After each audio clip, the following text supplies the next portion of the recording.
Mr. Peter Dutton, our fearless leader, basically stabbing us in the back. Where you see somebody's behaviour changing, regardless of their motivation or if they've changed radically their thoughts about society and government, etc., you need to report that information to ASIO or to the Australian Federal Police.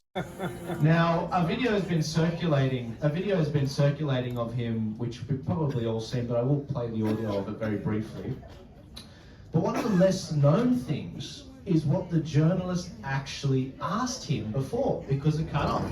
Now, I actually have the transcript. We saw the terror threat raised probable yesterday, but there are multiple fronts now. One of those fronts that I found most interesting has come out of COVID. There's the conspiracy theorists, the anti-vaxxers, who are finding support in dark corners of the internet.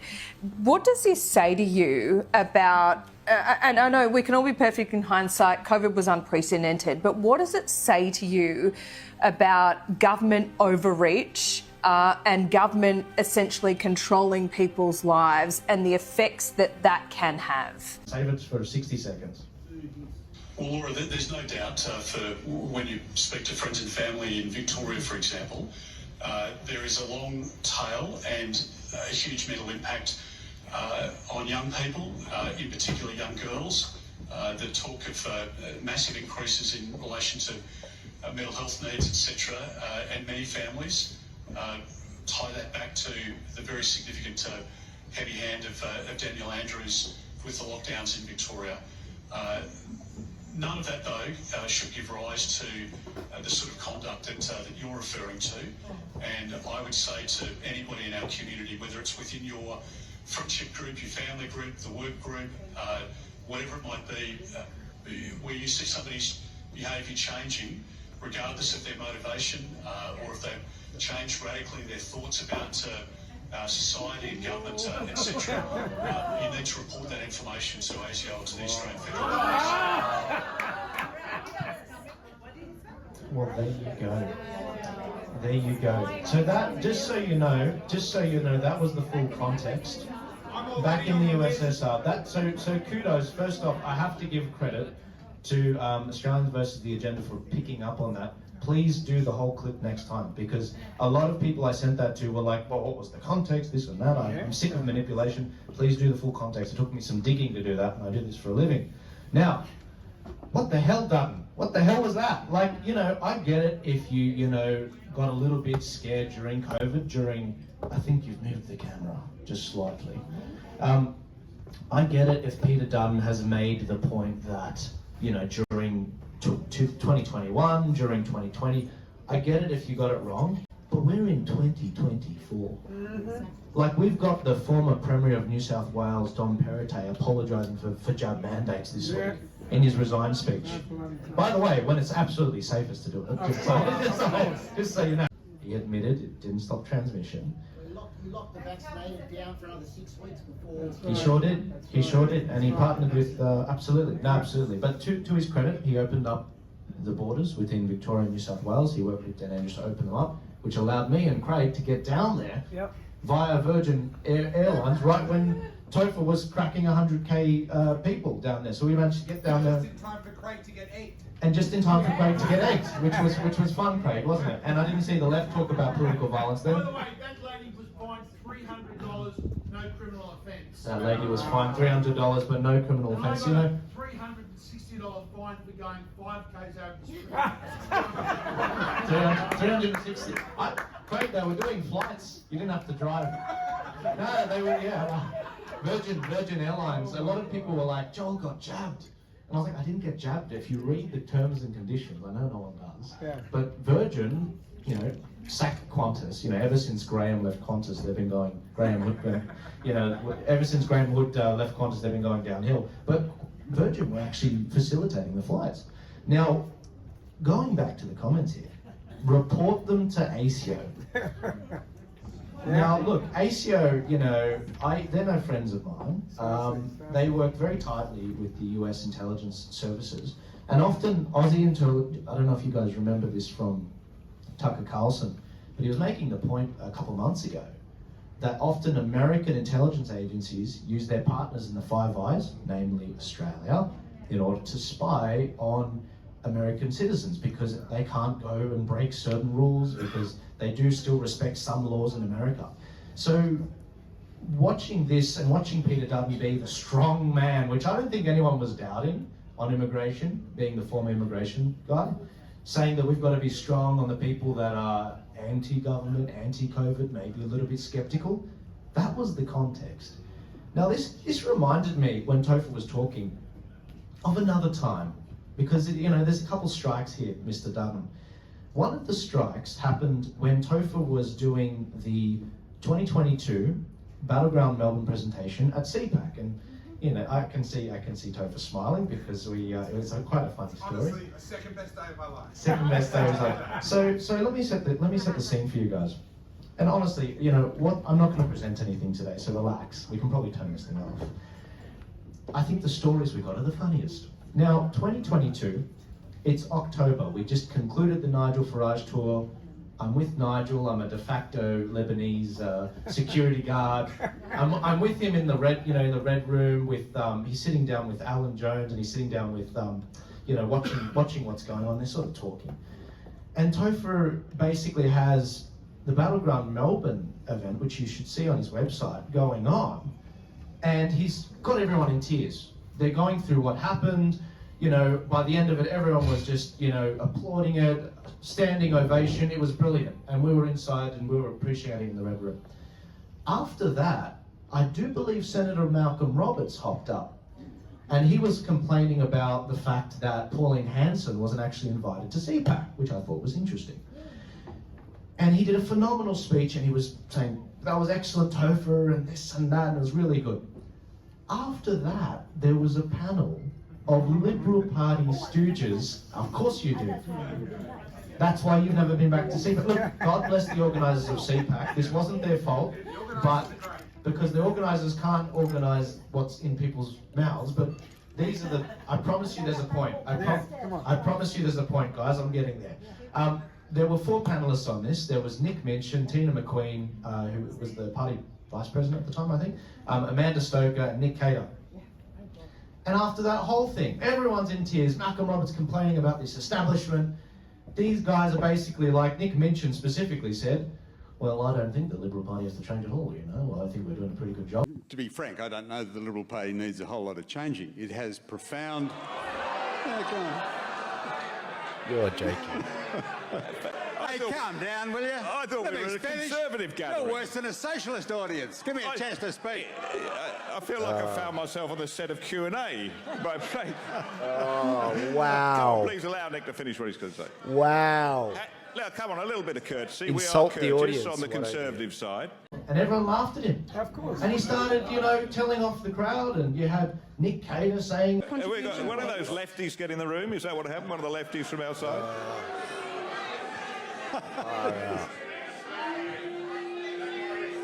They're just insulting the audience, and Tina McQueen saying, look, we did a pretty good job, and Amanda Stoker saying, look, just bear with us, guys, when we're in power, we'll make a difference. Now, they just insulted the crowd. I happened to be with Nigel Farage in the red room. We walked out, and we're like, what the hell's going on? Why is there booing? And so we walk out, we go into the auditorium at the very back. At the very moment, Nick Cater is saying, is that a socialist that's gone in? What is this? You're worse than a Q&A audience. We got one of those lefties get in the room. Is that what happened? One of the lefties from outside? No, don't say that. This is all still on video. I put it on my socials. And at that moment, I'm with Nigel, Mr. Brexit, Mr. Reform UK, wins the majority of the votes in the European Parliament. And he's like, moron! You absolute moron! This is all on camera. Idiot. Moron. Sorry if you... Now, look, Nigel was Mr. Brexit. After him, you got Trump 2016. He's a personal confidant of Trump. It's as if Trump's saying that. And these guys are so blind, they're insulting their own base. Now, and we're going full circle now, what did Peter Dutton say on Sky News when he was asked about this? Because this raised quite a bit, ruckus. What do you say to those people? Well, I reject it, to be honest, Chris. There's an element there of One Nation and Palmer supporters and an extreme right element that, frankly, is is, on the fringe of the political debate. The people I'm most interested in representing are the Howard Battlers, the tradies and people that are working hard, that believe in freedom of choice and all of the values that the Liberal Party represents. He basically said, well, those aren't Liberal voters, they're all One Nation, Libertarian Party and UAP voters.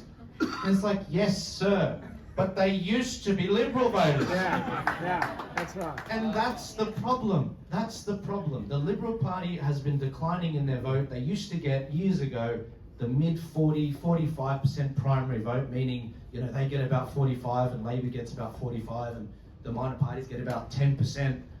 But that's changed because you've strayed from the Menzies We Believe statement. Well, your statements on surveilling people is completely gone. You don't believe in small business anymore. You believe in higher taxes, locking people down in the big state. And Peter Dutton is supposed to be the right of the Liberal Party. He's meant to be, not like Malcolm Turnbull, who's basically a fake Liberal. He's meant to be Peter Dutton's meant to be the most right person.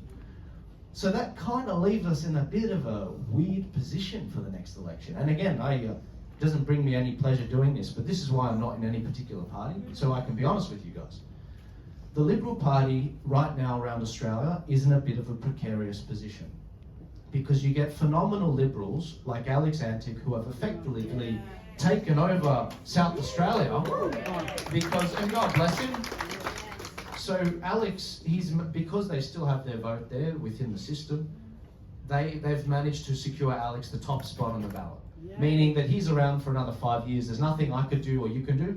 He's in for another 5 years, which is really good. But the problem is there's other states like New South Wales and Queensland where a guy like Senator Rennick is now about to be kicked out. So it's a bit patchy right now, and that's a real problem. That's a real problem.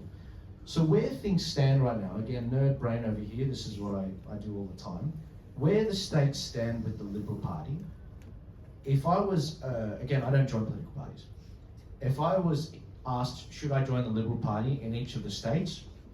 If it was South Australia, I'd probably say yes. If it was WA, I'd say yes. If it was Victoria, I would actually say yes, believe it or not. And I'll explain why in a second. If it was New South Wales and Queensland, I would say no. And if it was Tasmania, I would say yes. So it's very patchy. One of the reasons it's like that is in New South Wales and Queensland, one of the things that got Senator Rennick kicked out and Matthew Kamanzuli of New South Wales is when there was a dispute within the party and they went to a judge, a man of the law, to say, hey, can you police this? I'm being thrown in the party, or I haven't had a fair ballot. When they go to the judge says, well, it's not just justiciable, meaning judges aren't allowed to get involved in matters of political parties. Basically, political parties are a law unto themselves in New South Wales and Queensland. Now, that's not the case in Victoria, thank God, so people like Moira Deeming the door's still open for them to take over the Liberal Party off John Pizzuto. Again, you guys don't know these names. I mean, these people are so irrelevant. They're so irrelevant. If you know, oh, you do? Well, you guys are my Spartan warriors then. God bless you. Into our brains. So the reality we have in the next election, it's a bit patchy. It's a bit patchy. And the one thing I can encourage you all is we are still moving forward. We are making significant gains. As I said, Senator Antic did take over the South Australian Liberal Party. And in WA, we're seeing Nick Goran do a phenomenal job. But in New South Wales, our answers kind of lie in the minor parties at this stage. That's where things lie.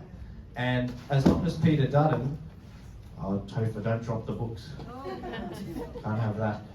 As long as Peter Dutton is making comments like this, those voters that used to be with him, they're never going to come back. But other than that, I've got nothing else to say. Is there any random questions out there that people have that I've been talking about? Anything at all? Because I understand I can move pretty quickly. Yes, sir. What do you think of Matt Green's defection? Are you surprised? Not at all. Matt Keane, meaning Matt Green. That's right. He was what was he appointed? Climate czar or something? So he's basically in hand in glove with Anthony Albanese. He's in the Liberal Party, but he's He's a Labor Party now. But he's Labor Party now, and the idea that, thank God, Tony Abbott's finally found the guts to say, can we throw this guy out now? Like, it took you long enough. Matt Keane, he's the reason why we have no plastic straws. So yeah, see now you know who. Yeah, there you go. So that guy. When I was in Zimbabwe, I brought back a ton of plastic straws. But anyway, yeah, sure. Yeah, what's your? That's right. Yeah, please. Yeah. Albanese's terror threat. Very worried about it, and I think that's what's stirring this on. It's clearly what's happened is we're seeing what's going on in the UK, and you never let a crisis go to waste. Hillary Clinton, and what they're doing is the establishment. The establishment has their goals. They know what they want to achieve. They want to achieve a security state. We're clearly probably going to go into a war very soon, unfortunately. And what's going on is they're trying to lock down the populations and get their ship in order. Now, in order to do that, they have to roll out the security state and use people as scapegoats, like Tommy Robinson and others, in order to roll that out. One of the challenges is, though, no one's talking to each other in the UK. No one's talking to each other. All the leaders, Majid Nawaz, Tommy Robinson, all of these guys that, you know, that they're actually making great points. They're not talking to each other, and that's really unfortunate. I'd hate a day where I can't pick up the phone and talk to Topher. Say, hey, I think you missed something. I think you missed something here, and him do the same with me. That's where they're at there, and it's because of generations of, sorry, I didn't realize there were kids here. Generations of sexual assaults of kids in the UK, which is really sad, and it's really upsetting because the establishment hasn't dealt with it.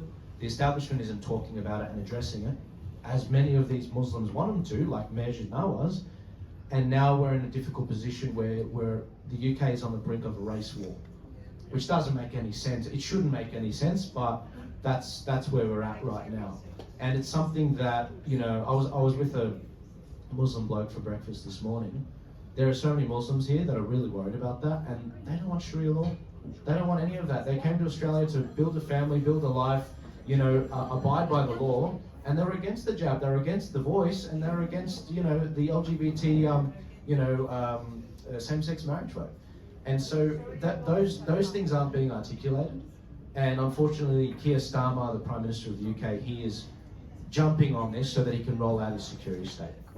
But anyway, guys, I'm going to have more on this next week. Should I take one more question? Yeah, sure. Yes, sir. Any update on what payment might do? Payment. Oh, not yet. I did talk about that last week. That was the senator that left the Labor Party guys, and there's a lot of speculation around her maybe starting a Muslim party. One observation I will say is there's no pressure on her to do it this term, because she got elected in 2022. Senators get in for 6 years. So she can just not run this time, keep her powder dry, and the next time, you know, run after the next election, and still have 3 years. So I don't know if she'll start a Muslim Votes Matters party or something, but oh yeah, it's a matter of time. It's right. It's certainly a question of when. I personally haven't seen any party. I haven't seen any authorised offices or entities set up that are ready for the next election and registered. But I can see that that's where things are moving, and that's really upsetting, because anyone that knows anything about the Middle Eastern world, like my dad and his brothers, Christians don't agree on anything. They don't agree on anything, and neither do Muslims. You know, you've got your Shia and you've got Sunni Muslims. The idea that there's going to be a Muslim Votes Matters group that represents the interests of all Muslims, you know, you're going to represent the Shia, the Sunni, the Alawi, you know, Muslims. It's silly. It's silly, and it's actually racist in a big way. Because it's like, they don't all think the same. That's right. So, anyway, thank you guys. Thank you very much. I really appreciate it.